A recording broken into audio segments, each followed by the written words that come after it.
Hello everyone, I am Lelodi and welcome back to my channel. Today I am doing a little look at the latest Myriad Celestia trailer called Dear March 7th. A lot of people were very quick to point out to me that there were some interesting lore tidbits that might be pointing back to my recent theory that you might have heard of, that Fuli is a fake Eon created by Mythos.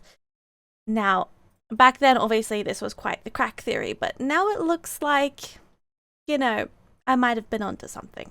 Today, I will just be going through the trailer as I normally do. I'll do a little breakdown, give my thoughts, and at the very end, I also kind of want to have a little look at the previous trailer as well, just because it looks like there will be some interesting things for the next patch that I kind of want to mention before it comes out. Without any further ado, let's just get in and start watching the new trailer. When the candlelight fades on the last day, before you forget, please offer up your most precious memory.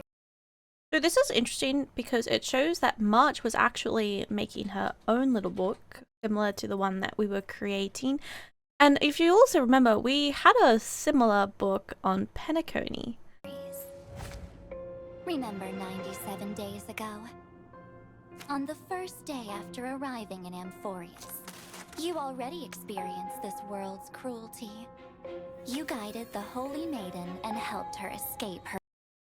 So it seems like this is revealing that perhaps in those earlier quests, Tribios was reacting to potentially a memory of March 7th.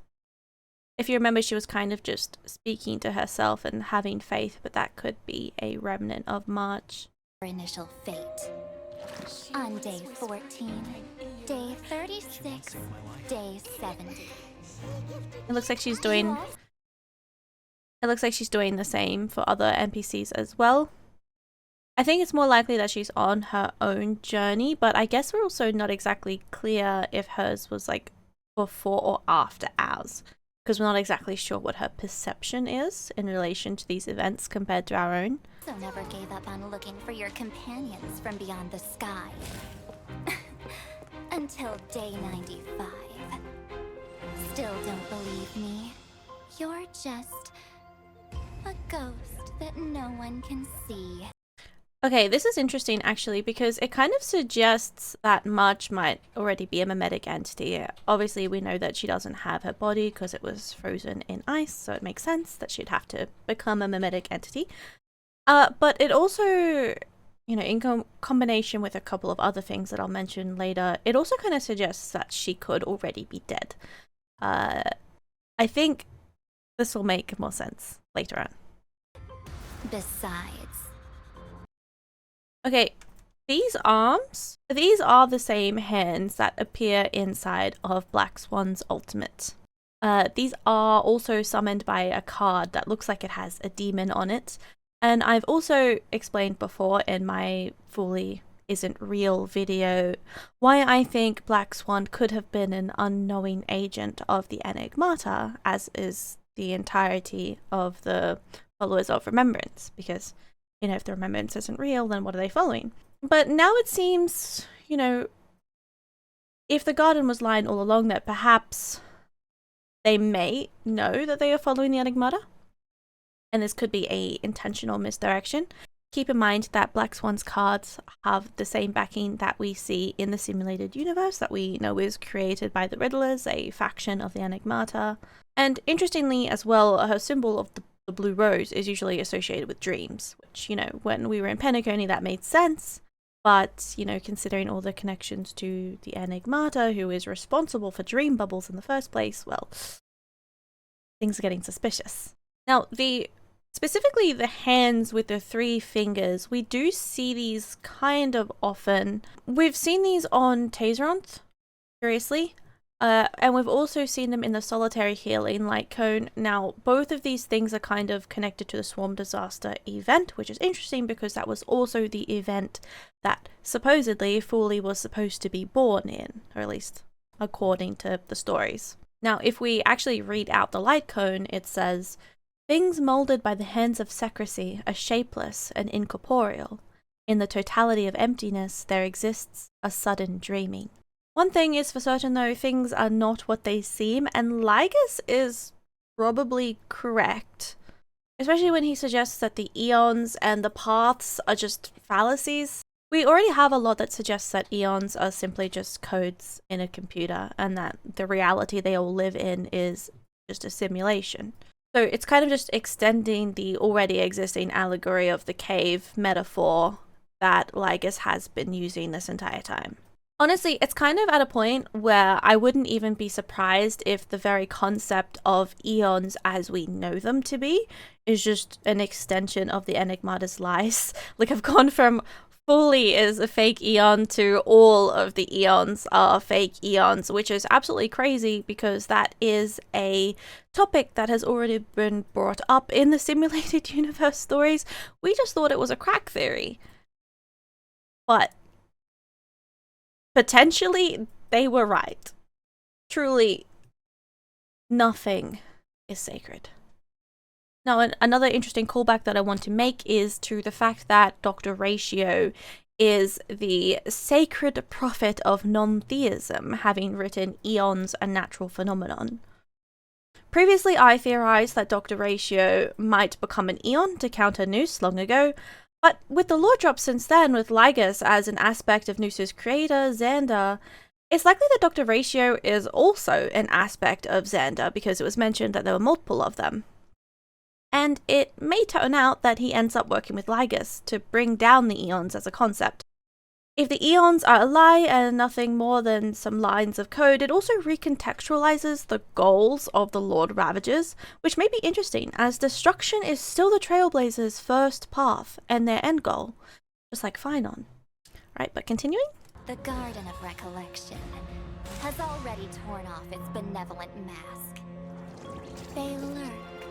They covet. Okay, interestingly here, the visuals parallel the first original Golden Epic trailer. If you pay attention to the oil on her design, it kind of suggests that the truth of the Black Tide source is actually related to Evernight.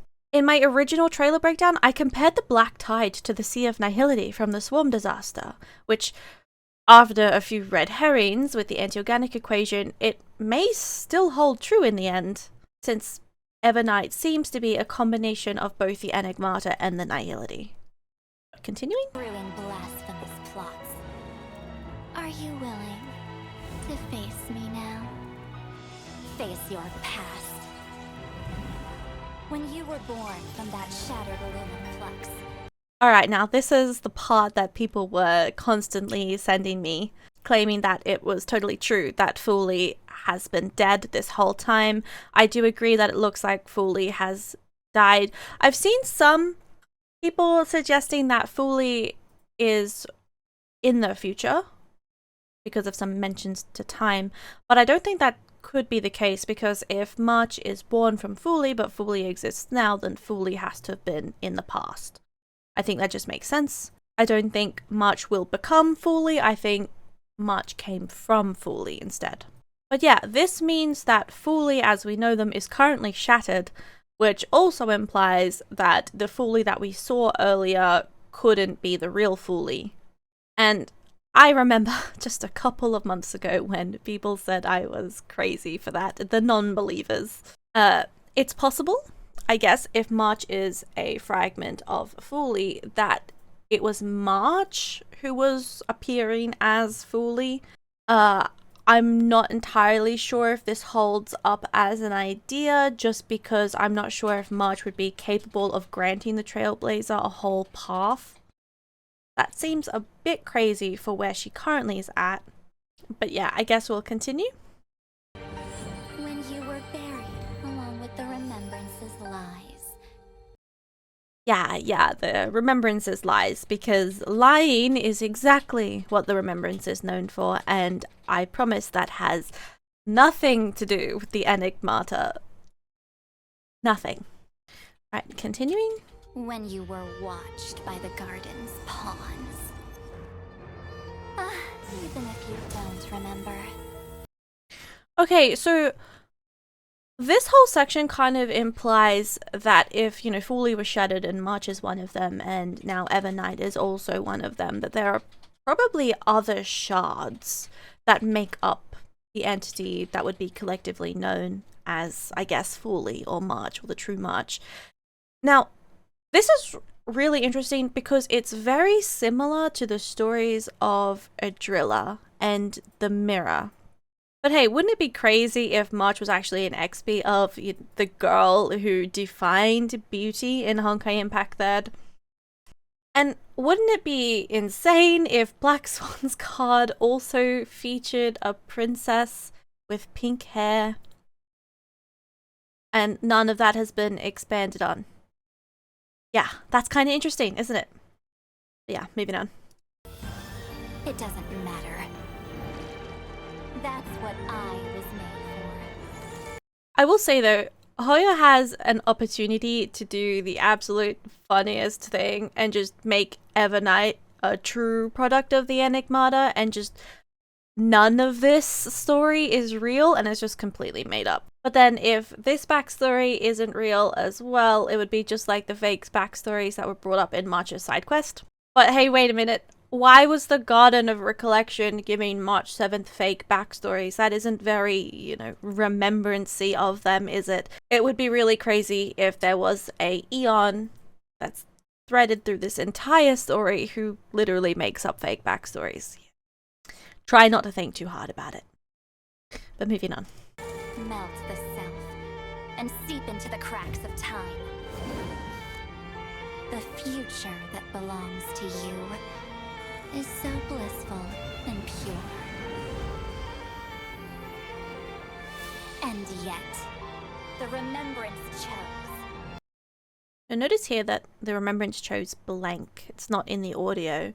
But this whole section kind of needs to be addressed together because it implies that the fate of March 7th is inherently tied to the fate of Amphorius. Now, we don't know what the blank thing is that the Remembrance chose, but remember, if you remember from the Storm Disaster, the point of the Remembrance, or the thing that they were supposedly born for, is to drag things out of the Sea of Nihility. And I will be expanding on that. But yeah, let's go. Leaving Amphorius in nothing but a desolate midnight. Fear not, I shall cleanse it all. Let the melody of oblivion resound from the eternal land. Yeah, so just go back a little bit. So this section is just straight up visual confirmation that the ocean that fully freezes is the same ocean that makes up yikes, the Nihility. We've kind of known that this is what Fully was doing the entire time. And it also kind of makes sense that the jellyfish would be a part of the sea because, like so many of the other eons, jellyfish are sea creatures. There's also something that implies that the Nihility kind of makes up half of reality. So half of reality is this sea, and then the other half is something else, presumably the imaginary element of some capacity. There's also this running theme with the Nihility that it's kind of like an afterlife where the liquid memoria makes up souls, so this could be like with the Sin Thirsters, but also that, dreams could be part of an afterlife, where potentially Mythos is making places like Penacony, for example, that could exist as afterlife for the souls who are traversing the Nihility. It also recontextualizes Amphorius a little bit because there are so many references to ancient Greek afterlives, and even Amphora themselves were used as vessels to hold the cremated remains of the deceased. And I do talk about that a lot more in my Mighty video, and how it also relates to the Everflame Mansion. And also note as well that when we were leaving Penacony, we were never actually shown to believing the Sea of Memoria that we know the Asdana system is submerged in. Even in Firefly's story, we get to see that it is something that needs to be physically entered. Now, the Asdana system should be circling a black hole, and historically those aren't exactly easy to escape from, even with the help of someone like Acheron. And her whole thing is supposed to be, aiding the deceased, and yet there she is. Now, initially I thought this could just be a detail that was overlooked by the devs and they just didn't really care to show it or something like that. But it does seem more and more likely that we're still within the black hole of the Astana system, within the nihility, potentially trapped in the afterlife or something like that. There's no solid proof, but there are a lot of running themes that make me kind of think that's where they're going with the story. So it's possible that when we left Penacony, all that happened was that we actually just went deeper into the system and found Amphorius there, which had been frozen thanks to Fooly, who, as we know, has been plucking things from the nihility. Day 97. Leave it to me. Time to say goodnight to the world, my dear. Just saying, but in the swarm disaster, getting closer to the nihility was supposed to put you to sleep. And that should have been a really early red flag that there was a connection between the nihility and Mythos. And I'm also suspicious about the finality because we know that as they move backwards in time, they are asleep and they are sleep talking, and that is their omens. So that implies some degree of connection between the finality, the nihility, and Mythos. And if you really think about it, our 3 late game modes, right? We have Pure Fiction, we have the Memory of Chaos, and we have the Finality game mode as well. These 3 events are all centered around Mythos, Fooly, and the Finality. They're all connected, and that feels like it's a significant detail, especially because we're using those to farm the Stellar Jades. And those are the March-colored crystals, also created with the fragments of the Honoric shards, and those contain the residual dreams of the ancient Leviathan, or, you know, the candles that illuminate the darkness. It's really fascinating how all of these things come together. And I also want to mention how the trailer for 3.6 actually quotes the Texture of Memories light cone. It says, "If a new life is to be born, its seed has to be dead." Also note the broken shards and the misty swirl effect around the crystal that resembles Evernight's tentacles, and also the casual name drop to the Enigmata in the description. Now, with the information as well that we have from the simulated universe that Fooly is plucking things out of the Sea of Nihility, and we know that the dead souls are in the Sea of Nihility as well, it makes sense that things should be dead in order for Fooly to collect them in the crystals, which is also what I meant earlier about March being dead. Alright, continuing. My dear March 7th. Soon, in a world restored to its flawless state, both your wish and my promise will be fulfilled. Okay, so the umbrella here is actually a pretty interesting detail in her design. This evokes imagery with both Acheron and Kafka. Acheron obviously is connected to Nihility for obvious reasons, but Kafka is specifically interesting because she is one of the first memories that Fooly gives to us in the simulated universe. Specifically, Fooly role-playing as Nanook, it seems, gave us a memory of Kafka melting. Now, obviously, both Kafka and Acheron have the rain aesthetic going on. But that's not the only suspicious thing. As I mentioned before with the arms from the Garden of Recollection, how they kind of resemble Tazeronth, and that demon, it kind of suggests a stronger connection between the swarm and the garden as well. And one of the very first videos that I made was actually explaining why Kafka is associated with Tazeronth, because she has a whole bunch of bug-related imagery, obviously. That video isn't very good these days, it's quite outdated, so it's probably not worth watching, but, you know, obviously as well, in Amphorius, we learn through Aglaia that there is more connections between the beauty and Tazeronth, and as I mentioned before, with Black Swan's pink card and the references to Elysia and the broken fragment shards of Adrilla, it really seems like there's some bigger picture here. And then you add in the idea that the eons as we know them aren't real necessarily, and it's all just code, and it's like, what actually happened? What is the shatter? Is the shattered shards of Fooly, is that the same shattered shards of Adrilla? Is that the connection between Elysia as beauty and March and Fooly? and on and on and on, you know? And as well, the reason that everything is red, or at least grayscale and red for both Acheron and this new March variant, Evernight, is because of the red shift that happens to a black hole. But yeah, let's continue. To keep trailblazing forever with the Astral Express. And with the end of that, just a reminder that at the end of the very first Eon's Myriad trailer with Black Swan, that trailer concluded with a vision of Fuli behind the Astral Express. And we know now that Fuli has been shattered, so who actually is this? What is this representing exactly? Now we are done with that trailer, but there are a few quotes from the other trailer that I wanted to bring up that associate Evernight with Mythos. These are the quotes. The girl who appeared suddenly seemed both dangerous and enigmatic, but confusion and suspicion tangle with the truths in our hearts. Darkest riddle state, dream dissolving is due. It seems like she has a deep relationship with these jellyfish.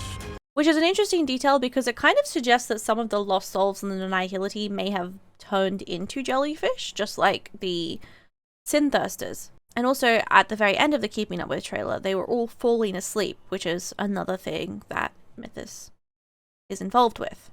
Now, one more thing that I want to mention about the next patch trailer is actually not about Evernight, it's about Dunhung, and this will be quick, so I just want to throw it on the end of this video instead of make a whole other video. But just note that we've actually seen this golden dragon before, specifically on Fu Xuan's design, and this is really interesting to me because the source of Fu Xuan's power is actually Noose, the Wisdom Walker, as she would call it.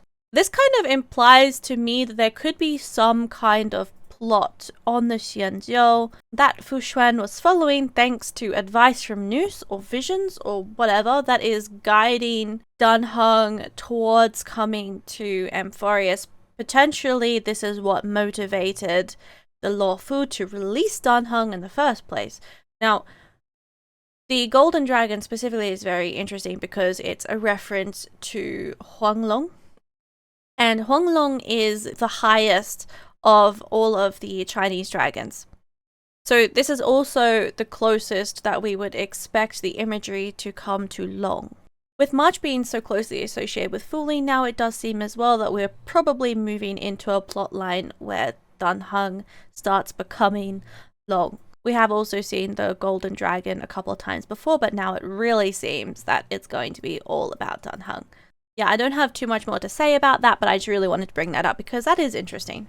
And I'd like to keep eyes on that. But yeah, otherwise that concludes pretty much everything I wanted to say. Yeah, if you enjoyed this video, please like and subscribe, and maybe even leave a comment if you think that I was right about the Fuli being a fake Eon theory, if you think it's still up in the air, what your thoughts are on the trailer, etc, etc, etc. Discussion's always good, and I will catch you guys in the next video. Bye!